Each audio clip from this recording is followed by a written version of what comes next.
Alright, so what's going on everyone? So I want to make a new video today. This one's actually going to be a little bit more focused on solo players and duo players. Primarily solo players though.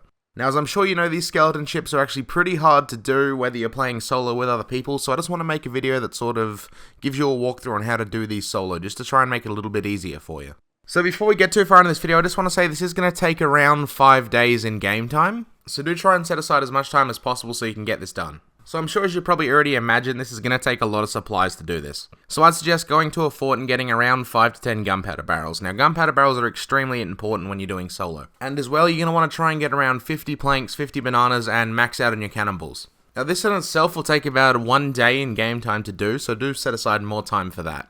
And I assure you it's extremely important because the last thing you want to do is end up running out of supplies halfway through the battle. Now before we get too far into this video, I just want to say that I do have a Discord server, so if you want to find some cool people to hang out with and some people to play Sea of Thieves with, feel free to join that Discord server. We're always open for new people. And also on top of that, I just want to say if you want to know how to do all these weekly events inside Sea of Thieves within the first couple hours upon release, I definitely suggest subscribing and hitting the notification bell. Anyway, let's get on to the video. So once you've got all your supplies, there's a few tips I'm going to suggest. Primarily, I've actually got them in the gameplay of the video, so you don't really need to listen to my voice, you can sort of just watch the video and work out what to do. The two things that I find most important when you're actually doing this is, especially if you're playing on a sloop, and since you're doing solo, I'd highly suggest that you would play on a sloop, and I imagine that you already are. When you're on a sloop, what you need to do is keep one hole open on your middle level. That way there's still water getting into your boat, but not enough to sink you if you leave it unattended. Now, the reason you want that water on your boat is because you can actually bucket that water and throw it onto the skeleton ship. Now, as I've said this before, and I'm going to say it again, these skeleton ships do know how to repair holes, but they don't know how to bail water. Now, as you can see in the video, actually what I've done is I'm sort of sticking behind in a blind spot of the galleon.